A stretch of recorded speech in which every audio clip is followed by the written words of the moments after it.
আপনি আমাদের বাড়িতে কি করতে এসেছেন? ক্ষমা চাইতে।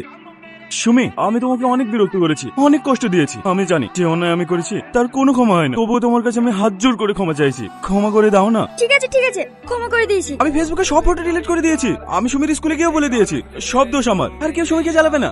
আমরা সুমিকে ছোট বোনের চোখে দেখবো। চাচা আসছি। দেখেছি সোজা হয়ে গেছে। কথা আছে না, হেলায় না পড়লে বিড়াল গাছে ওঠে না। এদেরকে সাইজ করার লেগে আনার উল্টে চাই। ঠিক আছে। কাল রাতে ফোন করেছিলি? হ্যাঁ ভাই। মোবাইলটা সাইলেন্ট ছিল তাই বুঝতে পারি, ভাবলাম দেখা করেই বলবো, তাই আর ব্যাক করি। কিছু বলছিলি? না, ওই আগের সাথে রাধার নাকি ঝামেলা হয়েছে, গ্রামে সব বলা কাকা করছিল, তাই ফোন করেছিলাম। আর বলিস না, জানোয়ারটাকে মানুষ তো আর করতে পারলাম না। যেখানে যাই সেখানেই ঝামেলা। তুই জিজ্ঞেস কর কি হয়েছে। এটা যা। কি হলো আব্বা? তো চাচাকে বল কালকে ঝামেলা করছিলি কিসের জন্য। হ্যাঁ, আমি বুঝতে পারিনি চাচা, মিলন আপনার ভাগ্নেতা, ভুল হয়ে গেছে। আরে না না, ঠিক আছে, তুমি আমার ছেলে হয়েছো, ও আমার ভাগ্নি হচ্ছে, ভাই ভাই ঝামেলা পেলে হয়। আর কোনোদিন ঝামেলা হবে না চাচা। ঠিক আছে যাও গল্প করো। তুমি ফালতু বকাবকি করো, রাজার মন ভালো। তো প্রমোটারি ব্যবসা এখন কেমন চলছে? ভালো ভাই, পলাশির বাজারে আবার 2 বিঘা জায়গা নিলাম, দুজন রেজিস্ট্রি করে দিয়েছে, কিন্তু জামাইটা আবার একটু প্যাঁচ বাগান। ও একদিন কানে মেশিন দিলে সব ঠিক হয়ে যাবে। এই কদিন একটু সাবধানে থাকি, নতুন ওসি এসে খুব লেট করছে। লেট করে কি করবে? শুধু মেশিন গুলো নিয়ে যাবে, আমাদেরকে ছড়ানোর জন্য তুমি তো আছোই। সে তো ঠিক আছে, কিন্তু একটু সাবধানে থাকাই ভালো।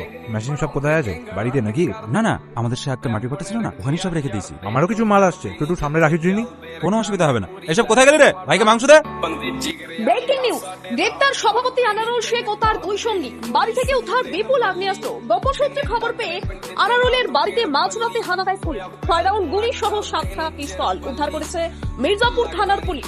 এলাকা জুড়ে ব্যাপক চাঞ্চল্যের সৃষ্টি হয়েছে। বিষয়টি নিয়ে তদন্ত শুরু করেছে ওসি বরুণ বিশ্বাস। আব্বা আজকে রাতে অ্যারেস্ট করেছে? হ্যাঁ, তুমি তো হিটলার লোক, এটাই তো রাজনীতি। এখন আর ছাড়া পাবে না। ওর যা কেস আছে, কম করে হলেও 3 বছর তো থাকছেই। বাহ, এবার তুমি রাজার রাজনীতিটা দেখে নেবে। এত কষ্ট দেবো ওদের রুহু শুদ্ধ কেঁপে উঠবে। হ্যাঁ বলো ভাবি। আমি কি বসে আছি? আমি সব খোঁজ লাগিয়েছি ভাবি। এমএলএ মিটিং থেকে না বেরোলে আমি কিছু বলতে পারছি না। কতবার নিষেধ করব, তুমি ওসি এসেছে, একটু সাবধানে থাকিস। আমার কথা শোনে না তো, সব সময় ঝামেলায় জড়াবে। একটু দেখেন না ভাই, কি করা যায়। হ্যাঁ আমি দেখছি ভাবি, তুমি কোনো টেনশন করো না।